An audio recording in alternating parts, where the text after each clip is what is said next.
Welcome to the October edition of the First Friday video. This month we're coming to you from the Bradbury Art Museum, and my special guest is the director of BAM, Les Christensen. Thanks for coming by. Well, thank you for dropping by. Recently we announced the largest single gift in university history for the arts, $6.7 million right here in BAM. It will build the Wingate Center for Three-Dimensional Arts. And while that will make a huge impact on the College of Liberal Arts and Communications, it wasn't the only gift from Wingate this year. That's right.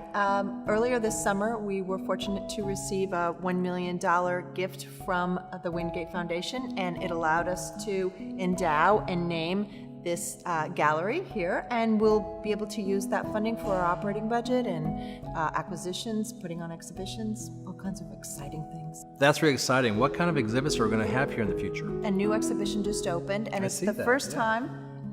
We generally have a theme, and all of the individual galleries feature individual or groups of artists that work with the theme, but for the first time we're foregoing that altogether, and in each space we'll have a very, very different artist with entirely different types of work, and I think it's going to be exciting. Well, thanks, Les. I really appreciate you being here today. I love this space. I'm so thankful for Kurt and Chucky Bradbury, which made the museum possible in the first place, and especially for the Wingate Foundation, which has made this particular gallery available to our folks. I can't wait to see members of the public and the A-State community coming into this museum and seeing the beautiful exhibits that you bring here. You do such a great job of bringing great works of art into the Jonesboro community. I really appreciate everything you do for us. Well, thank you. It's a joy. The Wingate Center for Three-Dimensional Arts will transform our program. Our current art annex is a historic campus building dating back to 1936. But it was not up to 21st century standards. Plans are being finalized, and we anticipate starting construction on the new center soon. I've been really blessed this past year to be part of two of the largest gifts in university history. The single largest gift by an individual, the $10 million naming of the Neil Griffin College of Business, and now the $6.7 million gift from Wingate. Thank you again to Wingate and to Mr. Griffin for making our dreams possible. As many of you know, I began my academic journey at a community college near my home in Canada. Being a first-generation college student, I know how hard it can be to make a successful transition to a four-year school. I'd heard from colleagues on both my campus and our system campuses that we need to make improvements in the transfer process. Earlier this year, we established a task force on our campus to evaluate procedures and to create or refine our existing articulation agreements with two-year schools across the region. Starting with our four sister institutions within the system, we held a signing ceremony with the chancellors of ASU Beebe, ASU Newport, ASU Mountain Home, and ASU Mid-South to celebrate the 68 degree pathways we've established. Stay tuned, we have many more signing days planned for two-year institutions in our region.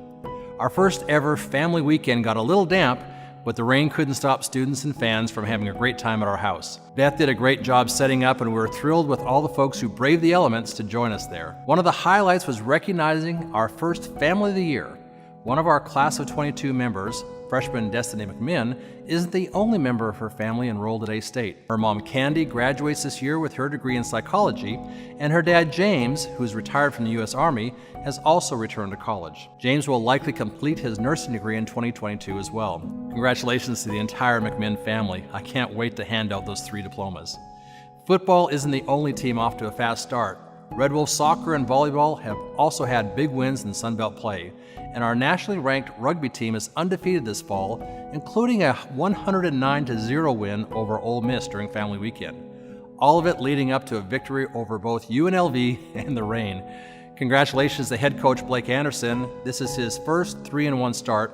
For Arkansas State, this is the best non-conference record for the Red Wolves in a decade. As we look ahead, don't forget that we host 2 nationally televised games this month. Appalachian State on Tuesday, October 9th, and Georgia State on Thursday, October 18th. The October 18th game is System Night, where we are inviting all the students, faculty, and staff from our ASU system institutions to join us. Speaking of October events, if you don't have your tickets already, go to astate.edu/Johnny Cash Heritage Festival to get seats for a once-in-a-lifetime event on October 20th. We announced last month the unique format for this festival, which is a celebration of the 50th anniversary of the Johnny Cash Show. Jamie Johnson will sing the Johnny Cash selections with Alison Krauss performing the June Carter Cash portions. What an outstanding concept from Johnny's son, John Carter Cash, who is this year's festival host. On a somber note, Arkansas State University lost one of its historic leaders with the passing of Eugene Smith. Arriving at Arkansas State as a student almost 70 years ago, he became a beloved English professor and then dean of the graduate school and also a vice president. He was named president of ASU in 1984 until his retirement in 1992. He came out of retirement to serve as an interim president on 2 different occasions. He will long be remembered for his leadership in establishing the university's first doctoral degree program, his work enlarging the university library to support advanced graduate studies, and the creation of the clock tower on top of the library as well. We'll miss him, and we're grateful for his service to our university. Well, that wraps up this month's First Friday video. Don't forget that homecoming is just around the corner on November 3rd. Beth and I are looking forward to seeing all of our alumni back in Jonesboro at that time. Until then, you know how to reach me on social media at KDAMP and by email at chancellor@astate.edu. All right, everybody, woes up.